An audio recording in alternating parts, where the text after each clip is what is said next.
नमस्कार दोस्तों, welcome to the doctors factory. जैसा कि एग्ज़ाम्स आने वाले हैं तो आज हम लोग बात करेंगे क्लास 10th के बारे में, जिसमें हम लोग करेंगे क्लास 10th एनसीईआरटी बायोलॉजी के सारे इनसाइड क्वेश्चंस और उसके इंडेक्स क्वेश्चन का रिवीजन। ठीक है, तो अपनी कुर्सी की पेटी बांध लें। जिन लोगों ने चैनल को सब्सक्राइब नहीं किया है वो सब्सक्राइब कर दें और बेल आइकन दबा दें। तो सबसे पहले शुरू करते हैं एनसीईआरटी बायोलॉजी के चैप्टर 1 लाइफ प्रोसेस से। तो एनसीईआरटी का पेज नंबर 95 निकाल लें और फर्स्ट क्वेश्चन है, why is diffusion insufficient to meet the oxygen requirement of multicellular organisms like human. इस क्वेश्चन में बोला जा रहा है कि ह्यूमंस जो कि एक मल्टी सेलुलर ऑर्गेनिज्म है उसके ऑक्सीजन रिक्वायरमेंट के लिए डिफ्यूजन इनसफिशिएंट क्यों है। तो आंसर ये होगा कि डिफ्यूजन जो होगा वो मल्टीसेलुलर ऑर्गेनिज्म में नहीं, यूनिसेलुलर ऑर्गेनिज्म में ज़्यादा बेटर परफॉर्म कर पाता है। मल्टीसेलुलर ऑर्गेनिज्म डायरेक्ट इन्वायरमेंट के कांटेक्ट में नहीं होते, तो डिफ्यूजन बहुत स्लो होगा दो सेल्स के बीच के डिस्टेंस को कवर करने के लिए, या जिस जगह पे गैस एक्सचेंज हुआ उस जगह से जहाँ गैस को जाना है लाइक माइटोकॉन्ड्रिया वगैरह, वहाँ तक के डिस्टेंस को ट्रैवल करने में बहुत स्लो होगा। इस कारण से वो उसके ऑक्सीजन रिक्वायरमेंट को फुलफ़िल नहीं कर पाएगा। इसलिए हमें एक गैस ट्रांसपोर्ट सिस्टम का ज़रूरत पड़ता है और एक ब्लड स्ट्रीम का ज़रूरत पड़ता है, क्योंकि अगर एक ऑक्सीजन के मॉलिक्यूल को पाँव से सर तक पहुंचाया जाए with the help of diffusion, then वो टेक करेगा 3 साल, जो कि बहुत लंबा समय है।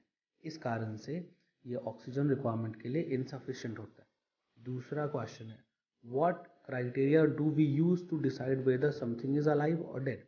तो उसका आंसर होगा, इसमें क्वेश्चन में ये कह रहा है कि आप कौन कौन से प्रॉपर्टीज़ को यूज़ करते हैं जिससे ये बताते हैं कि कौन सा चीज़ लिविंग है और कौन सा चीज़ डेड। ओके, तो कौन सा चीज़ लिविंग है और कौन सा चीज़ डेड है, इसका मतलब डिफरेंशिएट पूछ रहा है, लेकिन पुराना वाला आंसर नहीं देना, नया वाला आंसर देना, अच्छा वाला आंसर। में पहला हम लिखेंगे ग्रोथ, दूसरा डेवलपमेंट, तीसरा रिप्रोडक्शन, चौथा कॉन्शियसनेस, कॉन्शियसनेस मतलब होश में रहना, पांचवा movement and locomotion with our will, अपने मर्जी से, छठा लिखेंगे होम्योस्टैसिस, सेवन्थ आप लिख दोगे लाइफ प्रोसेस में से कोई सा भी, ठीक है, कोई सा भी लिख सकते हैं आप, इवोल्यूशन भी लिख सकते हैं आप, ये उसका आंसर हो जाएगा।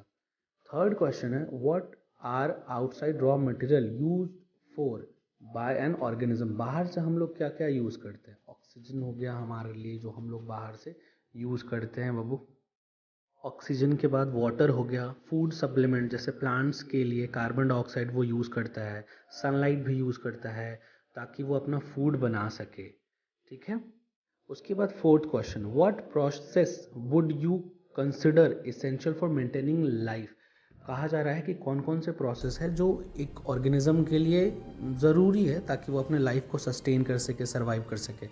इसका आंसर होगा लाइफ प्रोसेस। लाइफ प्रोसेस में आप आंसर कैसे लिखेंगे इसका, फर्स्ट लिखेंगे रेस्पिरेशन, सेकंड लिखेंगे न्यूट्रिशन, थर्ड ट्रांसपोर्ट, जैसे इसमें आप कोई भी तरीके का ट्रांसपोर्ट, ब्लड ट्रांसपोर्ट हो गया या जो भी, एक्सक्रीशन हो गया, यानी जितना बेसिक लाइफ प्रोसेस है ना, कंट्रोल एंड कोऑर्डिनेशन, रिप्रोडक्शन, ये सारी चीज़ें ज़रूरी है, ठीक है, एक ऑर्गेनिज्म को एसेंशियल है ये अपने लाइफ को मेंटेन रखने के लिए। तो अब हम लोग आ जाते हैं पेज नंबर 101 में। पहला क्वेश्चन है, what are the difference between autotrophic and heterotrophic nutrition. देखो, ऑटोट्रॉफिक न्यूट्रिशन और हेटेरोट्रॉफिक न्यूट्रिशन में डिफरेंशिएट करने के लिए बोल रहा है। ऑटोट्रॉफिक न्यूट्रिशन का मतलब होता है जब कोई एक ऑर्गेनिज्म खुद से खाना सिंथेसाइज करे, खुद से खाना बनाए बाहर के रॉ मटेरियल को यूज़ करके, जैसे प्लांट्स बाहर के न्यूट्रिएंट्स को यूज़ करके, कार्बन डाइऑक्साइड को यूज़ करके, वाटर को यूज़ करके अपने लिए फूड बनाता है, ग्लूकोज बनाता है, that is called the autotrophic nutrients, ठीक है, या ऑटोट्रॉफिक न्यूट्रिशन। इसमें आते हैं all green plants, non green plants ऐसा नहीं कर पाते हैं। जो ऑर्गेनिज्म खुद से खाना नहीं सिंथेसाइज कर पाते हैं या खुद से खाना नहीं बना पाते हैं, वो दूसरों से खाना लेते हैं या दूसरे के ऊपर डिपेंड करते हैं, उनको बोला जाता है हेटेरोट्रॉफिक ऑर्गेनिज्म। और जो दूसरे से खाना लेके अपना जीवन बिताते हैं उसको हेटेरोट्रॉफिक न्यूट्रिशन कहते हैं। जैसे सारे के सारे कंज्यूमर्स या सारे के सारे एनिमल्स जो होते हैं, प्लांट में कुछ फंगी होते हैं जो हेटेरोट्रॉफिक होता है। हेटेरोट्रॉफिक के 3 टाइप होते हैं, saprophytic, parasitic and holozoic. Next question है, where do plant get each of the raw material required for photosynthesis. इसमें ये बोला जा रहा है कि प्लांट अपना फोटोसिंथेसिस करने के लिए रॉ मटेरियल्स कहाँ से लाते हैं। तो फोटोसिंथेसिस का रॉ मटेरियल है कार्बन डाइऑक्साइड। कार्बन डाइऑक्साइड वो लेगा एटमॉस्फेयर से, by the process of diffusion through stomatas, ठीक है, स्टोमेटास के थ्रू लेगा। दूसरा है रॉ मटेरियल वाटर, वो सॉल्युबल फॉर्म में मिट्टी से निकाल लेगा by the help of root hairs. याद रखेंगे जो एक्वेटिक प्लांट्स होते हैं उनमें अलग तरह का सिस्टम्स रहता है वाटर को स्टोर करने के लिए, ठीक है। उसके बाद बोल रहा है तीसरा question, what is the role of acid in our stomach. हमारे पेट में HCl का जो एसिड होता है उसका क्या रोल है। हमारे पेट में HCl का रोल होता है, पहला तो वो जर्म्स को मारता है। हम लोग अगर हाथ धो के नहीं खाते हैं, ठीक है, या कोई भी बैक्टीरिया या किसी तरीके का पैथोजन हमारे खाने के थ्रू हमारे बॉडी में पहुंच जाता है तो उसको मारता है, पहला। यानी फर्स्ट आंसर है it kills the germs and work as disinfectant. दूसरा इसका आंसर हो जाएगा ये ट्रिप्स। हमारे स्टमक में जो गैस्ट्रिक ग्लैंड्स होते हैं उसमें जो गैस्ट्रिक जूस होता है उसका एक एंजाइम है जिसका नाम पेप्सिनोजेन है, कि पेप्सिनोजेन एक प्रो एंजाइम होता है, इनएक्टिव फॉर्म में पाया जाता है, उसको एक्टिवेट करता है। HCl activates the pepsinogen into pepsin, और देन फिर पेप्सिन जो होता है वो प्रोटीन को तोड़ देता है पेप्टोन्स में। नेक्स्ट क्वेश्चन है what is the function of digestive enzyme. Digestive enzyme का फंक्शंस क्या होता है। डाइजेस्टिव एंजाइम्स का फंक्शन होता है वो बड़े कॉम्प्लेक्स मटेरियल या बड़े कॉम्प्लेक्स फूड को छोटे छोटे सिंपल एब्जॉर्बेबल फॉर्म में कन्वर्ट करता है। जैसे वो कार्बोहाइड्रेट्स को ग्लूकोज, फ्रक्टोज इन सब में तोड़ देगा, प्रोटीन्स को एमिनो एसिड में तोड़ देगा, फैट को फैटी एसिड या ग्लिसरॉल में तोड़ देता है। वो डिकम्पोजिशन में हेल्प करता है बट वो रिएक्शन में पार्ट नहीं लेता है, ठीक है। How is the next question है 5th number, how is the small intestine design to absorb digested food. देखो स्मॉल इंटेस्टाइन के पास millions of tiny finger like structure होते हैं जिनको विलीज कहते हैं, और विलीज इंक्रीज करता है surface area, maximum surface area provide करता है एब्जॉर्प्शन ऑफ फूड को, और विलीज जुड़ा होता है ब्लड के वेसल से। तो जो भी फूड हम लोग खाते हैं वो एब्जॉर्ब होने के बाद ब्लड वेसल में पहुंच जाता है, ठीक है। दैट्स वाई ये डिज़ाइन किया गया है एब्जॉर्प्शन ऑफ फूड के लिए।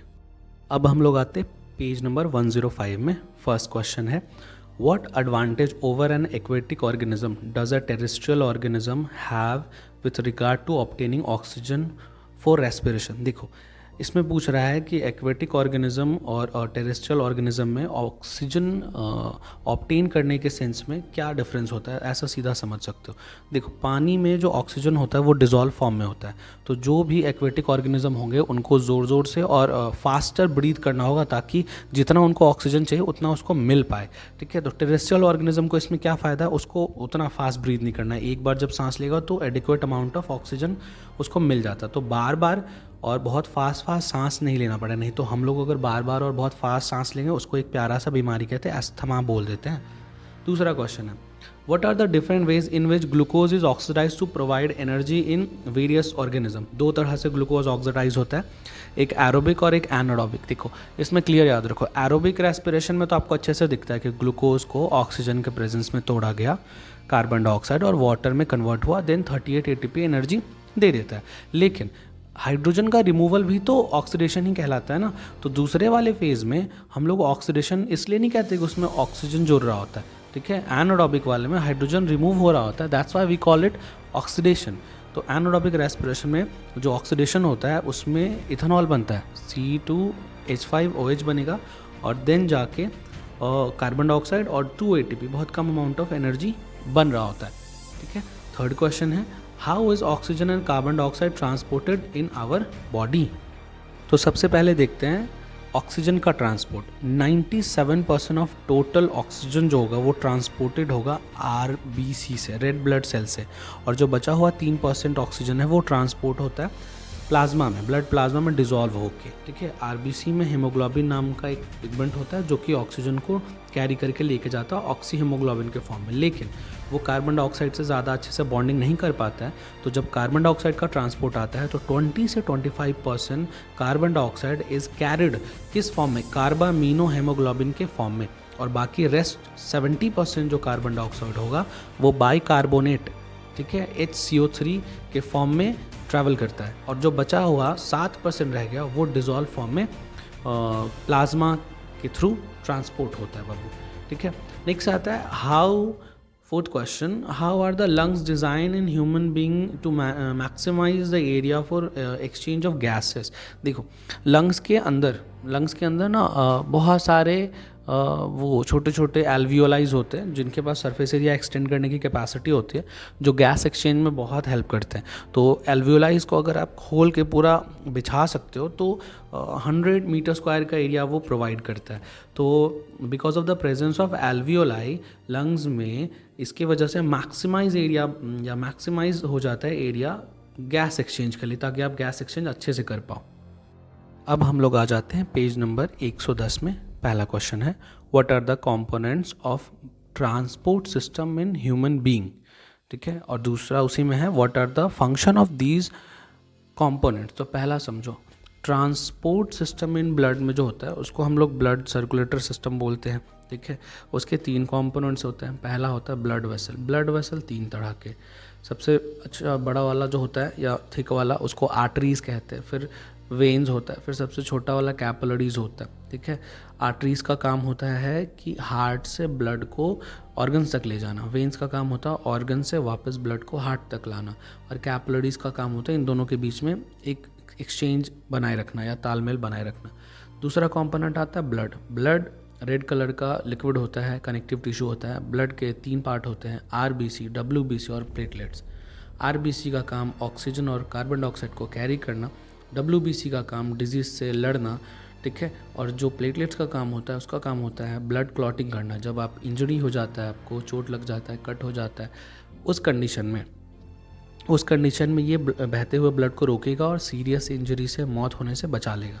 तीसरा आता है द ह्यूमन हार्ट। हार्ट में टोटल 4 चेम्बर्स होते हैं। ठीक है, ऊपर के दोनों चेम्बर्स का नाम एट्रियम या ऑरिकल होता है, नीचे के दोनों चेम्बर्स का नाम वेंट्रिकल होता है, बीच में एक सेप्टा आता है जो इनको राइट एट्रियम राइट वेंट्रिकल और लेफ्ट एट्रियम लेफ्ट वेंट्रिकल में बांट देता है। ये एक पंपिंग सिस्टम होता है, ब्लड को पंप करता है। ठीक है, इनका फंक्शन भी आपको पता चल गया। नेक्स्ट क्वेश्चन आता है, second question, why is it necessary to separate oxygenated and deoxygenated blood in mammals and birds. कह रहा है कि मैमल्स और बर्ड्स में ऑक्सीजनेटेड ब्लड को डीऑक्सीजनेटेड ब्लड से सेपरेट क्यों किया जाता है हार्ट में। तो सबसे पहली बात समझिए, वो एक हाईली एफिशिएंट सप्लाई ऑक्सीजन देना चाहता है बॉडी को, ताकि जहाँ पे जिस ऑर्गन में ऑक्सीजन का ज़रूरत है रेस्पिरेशन करने के लिए, वहाँ पे कार्बन डाइऑक्साइड ना चला जाए, वरना बॉडी कार्बोनिक हो जाएगा और हम लोग का डेथ भी हो सकता है। इस कारण से प्रॉपर ऑक्सीजन सप्लाई के लिए ऐसा किया जाता है। नेक्स्ट क्वेश्चन है, what are the components of transport system in highly organized plant. तो देखो, हाईली ऑर्गेनाइज्ड प्लांट्स में 2 तरह के ट्रांसपोर्ट सिस्टम होते हैं, एक होता है जाइलम और एक होता है फ्लोएम। दोनों का दोनों कॉम्प्लेक्स कंडक्टिंग टिश्यू होगा, दोनों का दोनों कॉम्प्लेक्स कंडक्टिंग परमानेंट टिश्यू होता है। ठीक है, तो पहला जाइलम आता है। जाइलम का काम वाटर और मिनरल को ट्रांसपोर्ट करना, फ्लोएम का काम फूड को ट्रांसपोर्ट करना। जाइलम के 4 पार्ट्स होते हैं, ट्रैकीड, वेसल्स, जाइलम पैरेन्काइमा और जाइलम फाइबर, जिसे स्क्लेरेन्काइमा भी कहते हैं, जिसमें कि ट्रैकीड वाटर को ट्रांसपोर्ट करता है थ्रू पिट्स। उसके ओपन एंड्स नहीं होते, दोनों ऊपर से पॉइंटेड एंड से बंद होता है। ठीक है, और जो वेसल्स होता है वो ओपन एंड होता है और वो ट्रांसपोर्ट करता है मिनरल्स को। ठीक है, जाइलम पैरेन्काइमा ऑर्डिनरी पैरेन्काइमा होता है, वो लिविंग टिश्यू होता है, जबकि जो जाइलम फाइबर है वो डेड टिश्यू होगा। ठीक है, स्क्लेरेन्काइमा जो होता है वो डेड टिश्यू होता है बाबू।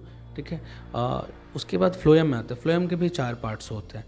फ्लोएम के भी 4 पार्ट्स होते हैं, कौन कौन से? सीव ट्यूब, कंपेनियन सेल और phloem parenchyma and phloem fibre. Same cheese, sieve tube dead होता है, माना जाता है क्योंकि उसमें न्यूक्लियस नहीं होता है। ठीक है, और वो कंपेनियन सेल के न्यूक्लियस को यूज़ करता है, देन जाके वो फूड को ट्रांसपोर्ट करता है। Xylem unidirectional flow of water करेगा, रूट से पानी को ऊपर ले जाएगा, जबकि phloem bidirectional flow of material करता है, फूड को सोर्स से सिंक तक ले जाता है। सोर्स से सिंक मतलब पत्ते से बनता है फूड और उसको बॉडी के अलग अलग पार्ट्स तक वो लेके ट्रैवल करा के जा रहा होता है। ये काम फ्लोएम का है कि वो फूड को ट्रांसपोर्ट कराए, मे बी हार्मोन्स को भी ट्रांसपोर्ट कराए।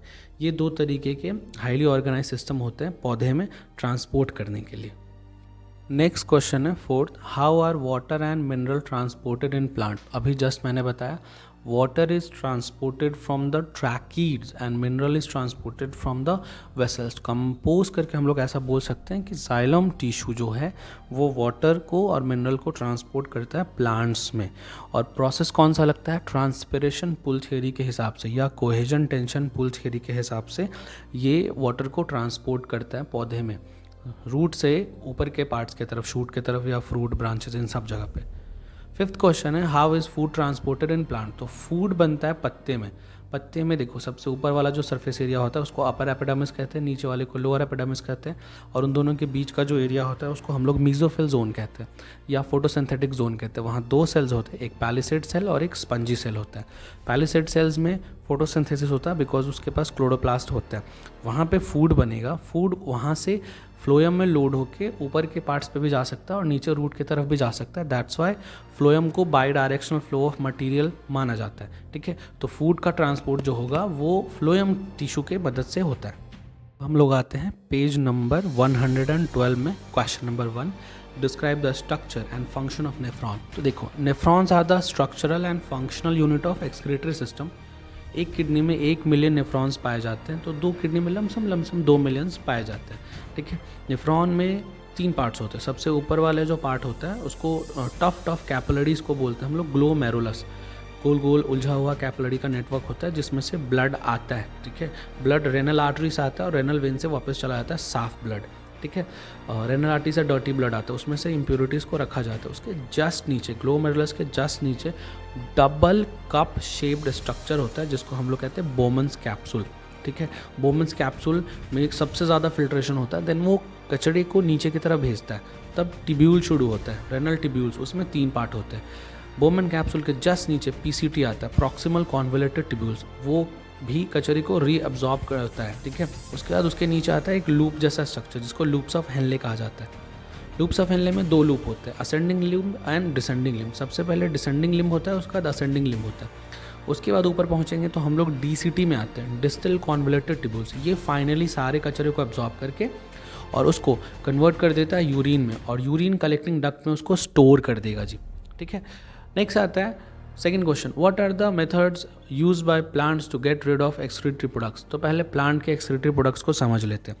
Carbon dioxide, oxygen, water vapour, ये उसका एक्सक्रीटरी प्रोडक्ट्स हैं। गैस फेज में होता है, इसको स्टोमेटा से डिफ्यूजन के फॉर्म में वो निकाल देता है, जो कि अलग अलग प्रोसेस में बनता है। जैसे फोटोसिंथेसिस में जब ऑक्सीजन बनता है वो उस पौधे के लिए यूज़फुल नहीं है क्योंकि वो उसको रेस्पिरेशन में यूज़ करेगा, फोटोसिंथेसिस में नहीं। तो फोटोसिंथेसिस में उसको ग्लूकोज अच्छा लगता है और रेस्पिरेशन में उसको ऑक्सीजन अच्छा लगता है, तो उसके लिए वो उस वक्त कचरे का काम करता है, वो उसको निकाल देता है। फिर जैसे लेटेक्स, रबर, गम, ये सब उसका मतलब वेस्ट मटेरियल है जिसको वो बॉडी के अलग अलग हिस्से से, कभी पत्ते में भर के, कभी वो अपने फ्रूट्स में भर के, किसी तरीके से वो बाहर फेंक रहा होता है।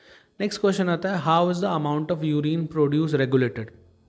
हमारे बॉडी में अमाउंट ऑफ यूरिन कैसे रेगुलेट होता है, किसी के बॉडी में यूरिन ज़्यादा है, कम बनता है, कैसे बनता है। तो देखो, ये डिपेंड करता है कितना आप पानी पीते हैं, ठीक है। Amount of excess water and dissolve waste कितना है उस हिसाब से, ठीक है, उस पर डिपेंड करता है। ज़्यादा पानी पियोगे, ज़्यादा बार बाथरूम घूमोगे, ससुराल मायके वाला बात हो जाएगा, जाना आना लगा रहेगा, ठीक है। किडनी का बीमारी बहुत दिक्कत वाला होता है, ठीक है। हैबिटाट, जो मतलब लोग ऐसे ऑर्गेनिज्म रहते हैं ना ऐसी जगहों पे, ठीक है, उन पे भी डिपेंड करता है कितना वो पानी पीते हैं, नहीं पीते। फिर एक हार्मोन है जिसका नाम एंटी डायूरेटिक हार्मोन, जिसको एडीएच कहते हैं, या इसको आम भाषा में हम लोग वैसोप्रेसिंग भी कहते हैं। उस पर भी डिपेंड करता है कि वो कितने अच्छे से काम कर रहे हैं। तो जितना ज़्यादा पानी पियेंगे उतना ज़्यादा बाथरूम का मुंह देखना पड़ेगा, ठीक है। तो ये अमाउंट ऑफ यूरिन जो होता है ना उसको यही रेगुलेट करता है। तो ये हमारा गाइस, ये था हमारा 10वीं सीरीज़ का फर्स्ट वीडियो, लाइफ प्रोसेस का फर्स्ट पार्ट। अगला पार्ट इसके बाद आएगा जिसमें हम लोग एनसीईआरटी के इंडेक्स क्वेश्चंस को कंप्लीट करेंगे। अगर वीडियो पसंद आया हो, लगा हो कि थोड़ा सा इम्पॉर्टेंट है या यूज़फुल है, तो लाइक कमेंट ज़रूर करें और शेयर करें उन लोगों को जिनको इनकी बहुत ज़रूरत है, क्योंकि एग्ज़ाम्स का डर सबको होता है। डोंट बी द सेल्फिश, गरीबों की मदद कर दीजिए। और मेरे चैनल को अगर आपने सब्सक्राइब नहीं करा है, आप नए हैं, तो आप सब्सक्राइब कर सकते हैं। ऐसे करना ही चाहिए, कर ही दो।